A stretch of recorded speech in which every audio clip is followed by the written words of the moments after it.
Hello, Bumpy McSquigums here. I want to thank you all for joining me here at The Freak Show as I continue with my Let's Play of Pillars of Eternity. This is episode 8, and I'm hoping to clear out the rest of the city. Hopefully not by murder, but it's possible. It's possible I'll murder my way through. There's no way to be absolutely certain. There's a scepter. It's a two-handed weapon. Doesn't Athoth, whatever the heck his name is, Aloth, doesn't he use a scepter of some sort? Seems to be one of his weapon sets. And it looks like it's identical.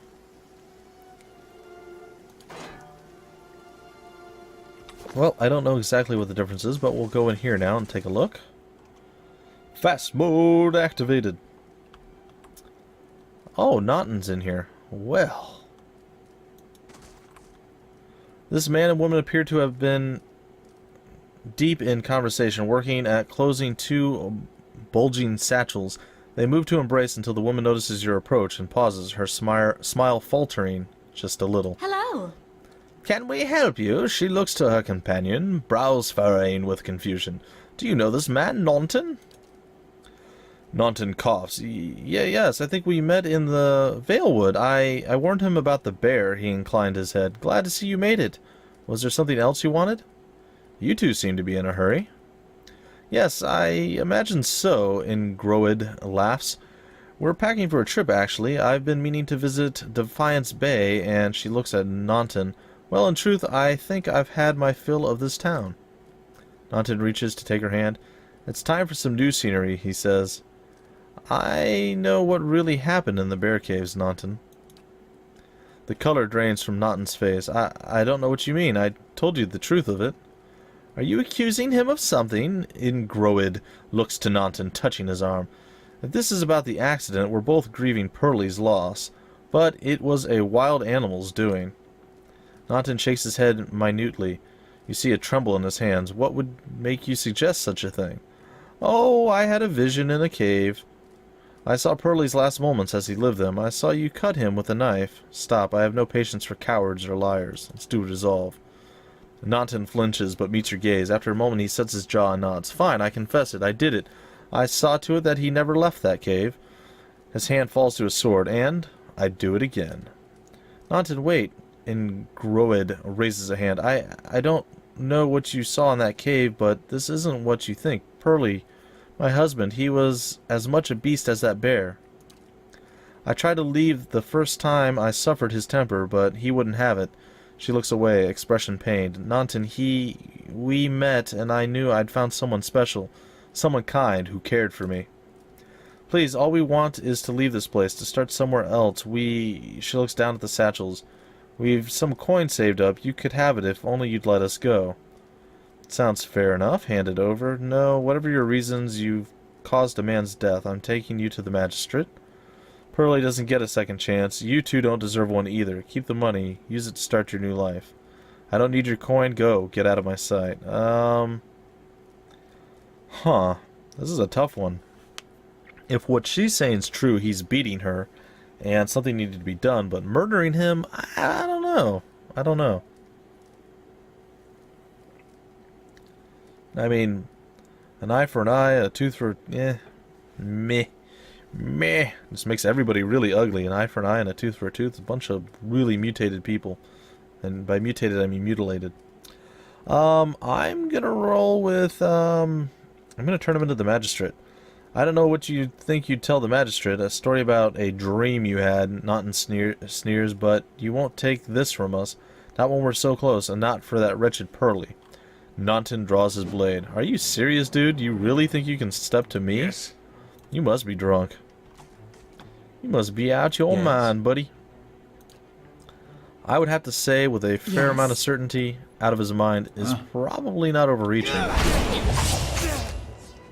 Yeah, you know, your little knife trick, not gonna work on me, buddy. Just saying. I'm here. Alright, light us up with your amazing ability of healing powers. Yeah, sorry, Naunton. You should probably thought about this before drawing your weapons. Like, facing the music and not being murdered would have probably been better. Vengeance from the grave. Oh, okay, cool. The Deerwood Part 2, The Broken Stone War. fine. We'll take it. And it looks like he had a dagger and a sword and some clothing. Ooh, a ring. Nice. And a little bit of gold. So that's sweet, sweet, nice. Indeed. Let's go here to our inventory and let's see. Well, anything that's going to buff our armor, I think, needs to go on our armor guy, which is a good old Hammy. So we will throw it on Hammy there. And I think we're looking pretty good. Fortunately, we're like going from house to house murdering people. That's probably not really going to endear us to the local populace. But maybe these guys were all jerks. I don't know. I mean, the other people seemed pretty quick to anger. I just picked up a book and was looking at it and they're like, thief, die! I think that's a little bit over the top. I mean, I'm just saying. There's some random dude over here that apparently I can go look into his soul. Let's go do that then. Theophalion? Sure. You see a pennant waving tall and sluggish in the wind, a rising sun embroidered on the banner. The vanguard of a small troop of paladins, the atmosphere is buoyant, if restrained, and their armor has not yet been tarnished by the elements. This expedition is fresh, young, filled with zest and zeal. At their head stands a commander, awkward in full armor but determined in step. Despite the excitement of his fellows, he does not smile. There's a twist to his mouth, his countenance grim. He throws up a hand, halting his troop. Silence falls among them, revealing a dark thunder. Deep and low, he orders them to ready their weapons and spread out. Eyes dart from horizon to horizon, necks twisting to see the source of the sound. In the distance, dust and lightning rise from the ground as a Stygian cloud races toward them overhead. The soldiers stand, only the staccato movement of their breath betraying their nerves. The commander closes his eyes, calling a blessing down on his troop. Invigorated, invincible, they wait as the enemy draws closer, poised to attack. Huh. Intriguing. Again, Aye? Of course. Can I just, like, talk to... No? It's kind of weird to, like, to be able to look into people's souls and then not like, interact with them. Beneath the vines are crude carvings of a sun, blah, blah, blah, blah. Well, I suppose we can go down there. Let's go take a look. Let's see what's down there. Priests are dedicated support spellcasters, though their spells often have limited range. It's Wertan. Hello, Wertan. You part of the Wertan clan? A rising sun and the symbol... Oh, sorry, the rising sun and 3 dawn stars, not down stars. The symbol of Eothas. Hello? Who's there? The man lies, resting against the wall, lit by the dim illumination of the fading sconces. He has a gaunt, fox-like aspect, and his face is pale and damp with sweat. One arm is held loosely against his side, sleeve soaked with blood. He gives you an anxious glance as you near, his features twisted with pain. Have a care if you mean to go in. He casts a quick look toward the doorway to his left. This place is not so empty as I thought. The temple isn't what it used to be, probably for the best. Times being as they are, he groans and shifts position, wincing. I'm no looter, if that's what you're thinking. Not one of the faithful either. Just wanted to do some good, I suppose. Got my arm clawed up for it. He regards you wearily. Maybe you'd have better luck. Better luck with what? The man points a finger upwards. These ruins around us used to be the temple of Eothas, the scattered god. It's a weird god to have, okay. A grand temple at that. His worshippers would come from all over the Deerwood, from Red Saras even, okay. Until the war, of course. Even then, you'd get some of the stubborn ones, the ones who couldn't get it through their heads that their god was dead and gone. Go on, get to the point. Is this really the time for a history lesson? Lord Raedric allowed them to worship? Go on. Once the legacy started, Lord Raedric decided that he'd been too lenient on the Eothasians. He had his people go in and put them to the sword, left them down here, buried under a heap of rock. After that, Raedric ordered the temple sealed. It's been years like that, up until recently. Lord Raedric hopes that if we rededicate the temple to a living god, then we'll be forgiven, and the legacy will end, see? He smiles wryly. But until then, the temple as you see it, unguarded. That's where you come in. Wertan licks his lips. Those priests, maybe they didn't have a lick of sense between them, but They still didn't deserve to go like that. Chopped down in their god's house. It doesn't sit right with me. If you can get down there, find their remains, maybe we can finally give them a proper burial. Orton breathes out. No small task. There's coin in it for you if you need motivating.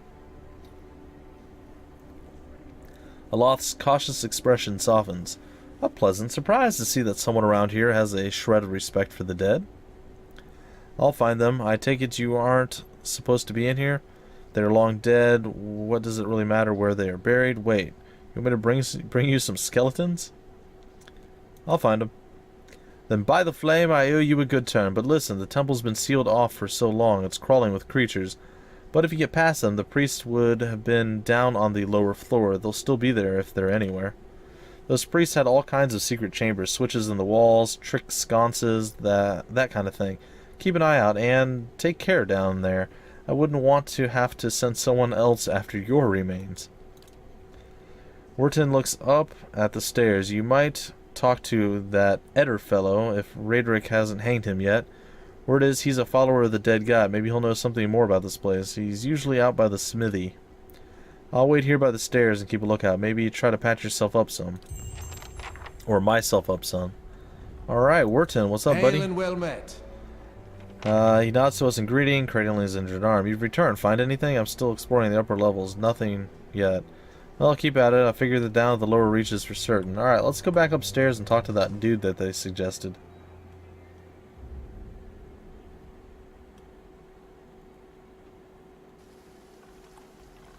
Okay. Well.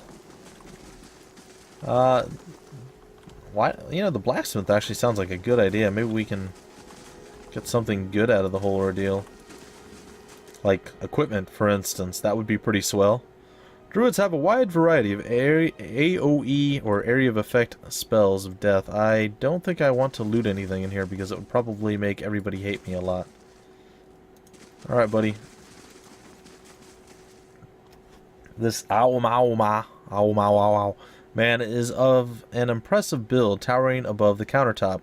His skin is the dusky blue of the deeper oceans, and his thick arms boast corded muscle. Small ears frame a square-jawed face coated in smeared soot and arcing black tattoos alike.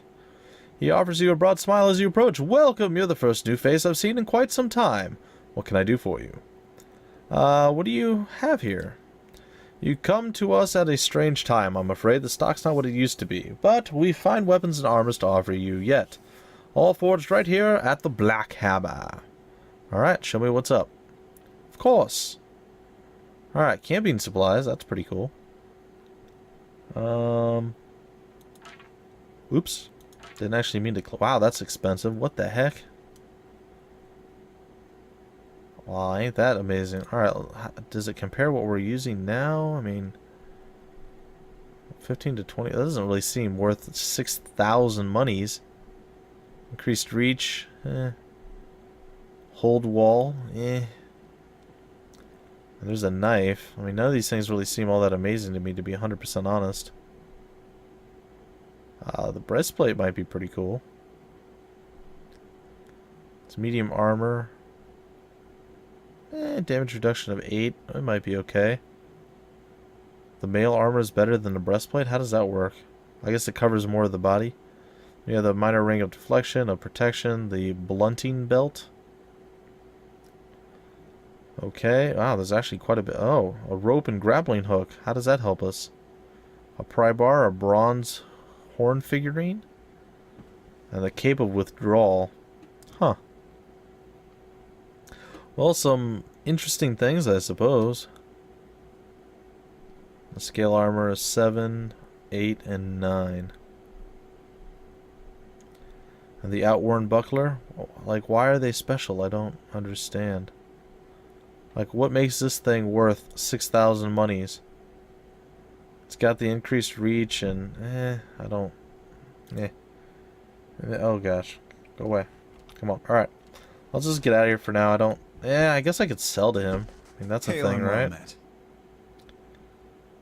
Let's see your wares again. Sure. Let's, should be able to trade some of this stuff, right? Trade the crossbow, maybe some of the daggers.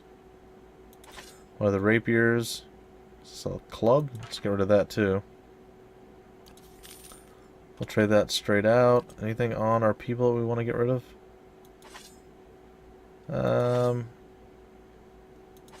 Yeah, we'll get rid of some more of this stuff. I suppose the hats we don't really need. I think that's good. We'll trade all that. Alright, let's see. What else? What else do we have? I mean, there's things that looks like we should be able to loot, but do I really want to do that? I think we're going to do a quick save just to make sure that if we decide to loot something, we don't end up getting killed for it. A daily affirmations of focus and efficiency, and if we take it, we're not caught stealing? No? Okay. And then can we come over here and loot this stuff? Or is this considered stealing too? Oh, it is. Okay. Well, we definitely don't want to do that, so we're going to reload, guys. Just testing the limits of the game, guys. So I apologize. Alright, so I'm not going to do that. I'm going to go take the book again, though. The fact that I was able to do that was fine. Or so it seemed. Everything else doesn't seem so fine. So let's talk to these guys, see what's up. You see a man crouching, surreptitious and alone, a series of untamed, sure, shrubs, all that hides him from the vision ahead. His eyes are locked on a Delamgan? Okay, I don't know what that is. Beautiful and terrible, eyes half-lidded as she hums. What in the world is a Delamgan? I've never heard that word before in my entire life. Okay. Well, that's something I'll look up after this episode, guys. I apologize. I do like finding out new words and new phrases for things, and that's something I've never seen before. A bird with fantastic blue and orange plumage sits on her shoulder, trilling gently, and the man is entranced. Trembling and tentative, he stands, and the tranquility is broken by the bird's startled squawk. The Delamgam half smiles, beckoning with twig-like fingers. I wonder if it's just like a weird creature or something in the game. I don't know. She does not speak as he approaches. His mouth is dripping sounds of awe and admiration. She waits, coy and tempting, and with agonizing slowness he is before her. Then something changes. She sees something hanging limply from his side, and begins to hiss, fingers suddenly claws, eyes black with hate. He has no time to reach for his axe or grimoire as she strikes, and just as soon as she strikes, she is gone. The only evidence of her existence, the shuddering wreck on the ground. He grabs at his grimoire nonetheless and begins to chant, but the words of a magical language on his own imagining, scribbled in a maniacal shorthand, ring hollow, and the silence continues unabated. He turns and shrugs at someone or something. But if there is something there, you do not see it. I have absolutely no idea what the heck that was all about. But okay, we'll pretend like that's totally normal. Delamgan. Sure.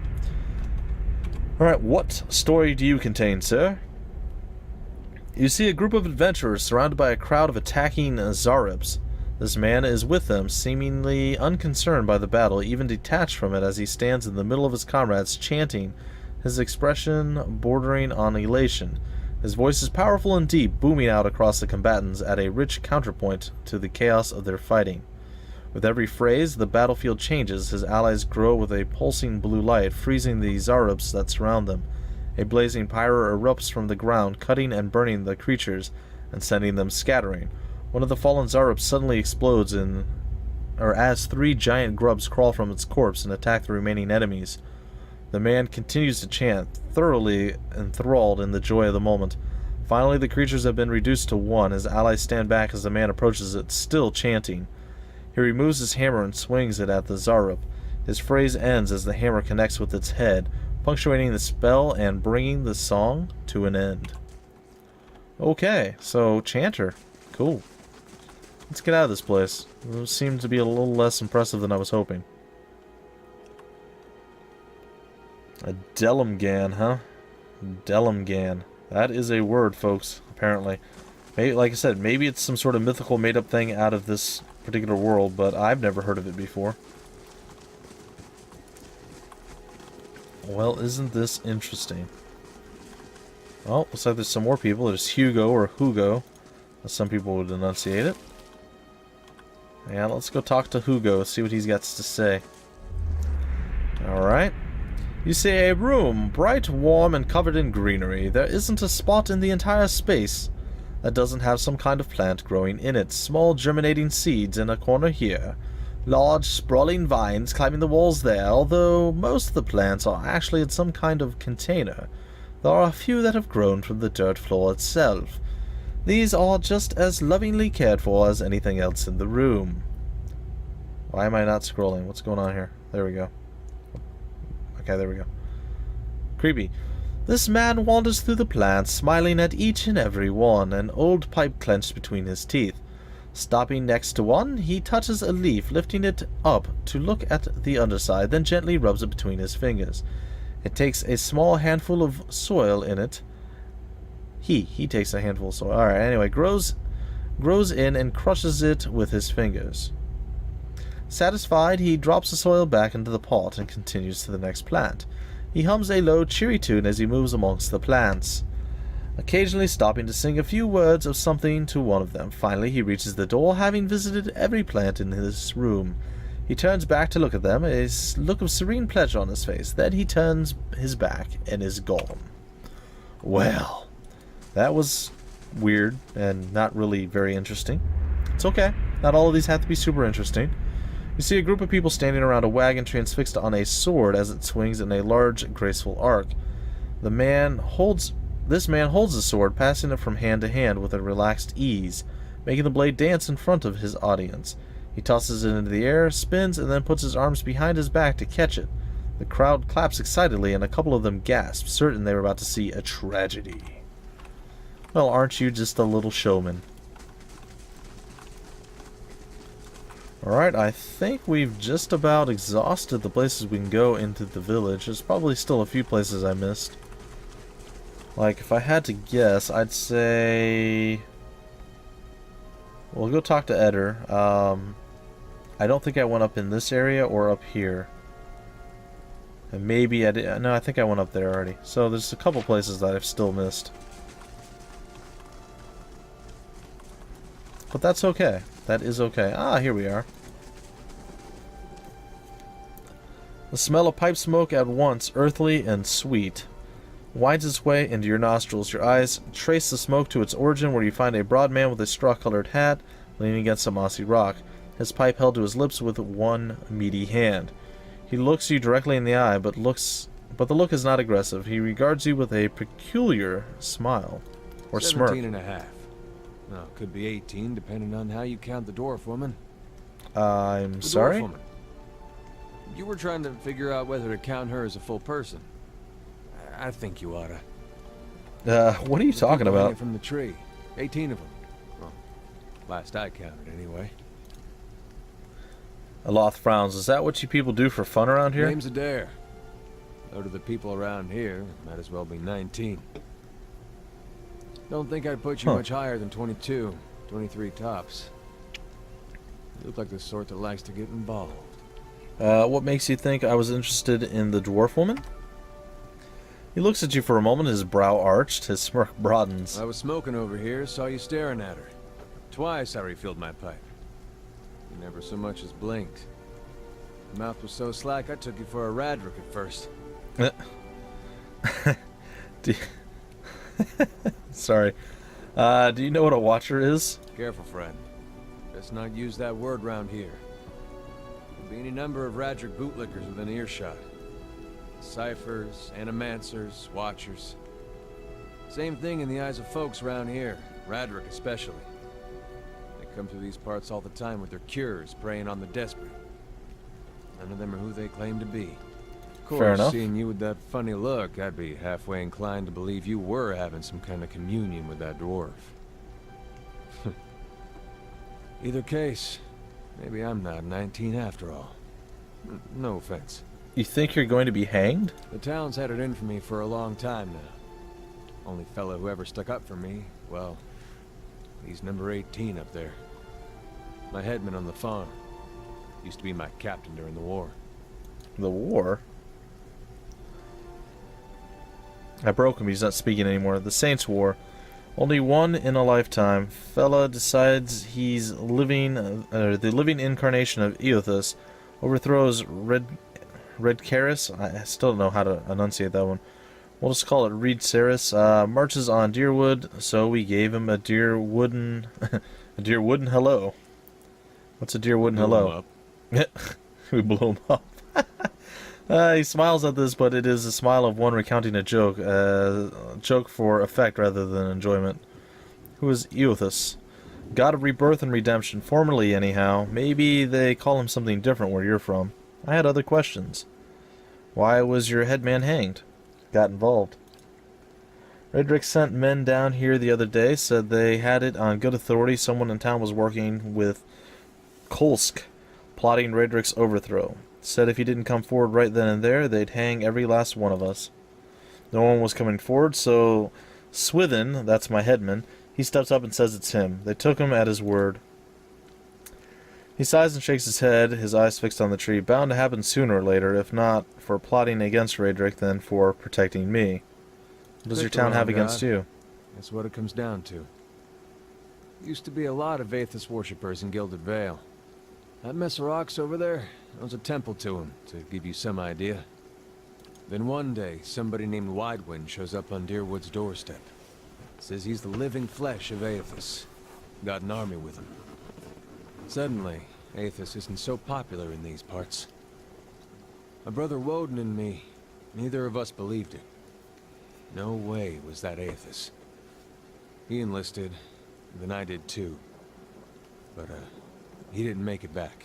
After the war, people took to punishing Aethys worshippers, accusing them of treason. It got real ugly, especially after the Legacy started. Folks needed someone to blame. I was safe because I fought, but then this rumor starts that my brother, that he was on the wrong side. And I wasn't so safe anymore. Until my headman stepped in and said they'd have to hang him to get to me. Well, I guess that's kind of over. Seems that's no longer a concern. Of course, the townies don't do the hanging these days, but when Raedrick's men come, they got no problem doing the pointing. Yep. Aloth glances at you and lowers his voice. You can see why I was so eager to leave. Who's Kolsk? Someone who got tired of all the hangings. He's on the run now. Probably will be till they catch him. If you're next to be hanged, what are you still doing here? He gives a half smile. Drinking, mostly. Point of fact, I'm on my way out. Just haven't figured out where I'm going yet. Not a whole lot of places out there that don't think Waden's legacy started with Wadewind. That's kind of fair. We could travel together. Where are you headed? Some place called Cade Nua. There's an old watcher there who might be able to help me. Seem to remember hearing something about that years ago. He tamed that place. People would seek him out for all kinds of things. Troubles of the soul, questions for the departed. Of course, that was back when you didn't have to say watcher with a hush on your breath. A man such as that, there'd be things I'd want to ask him. Don't know why I never thought of it before. Not sure how I feel about setting out with a stranger. And a strange one at that. But, truth be told, you might be the only one in town who wouldn't feel some relief seeing me swing from that tree.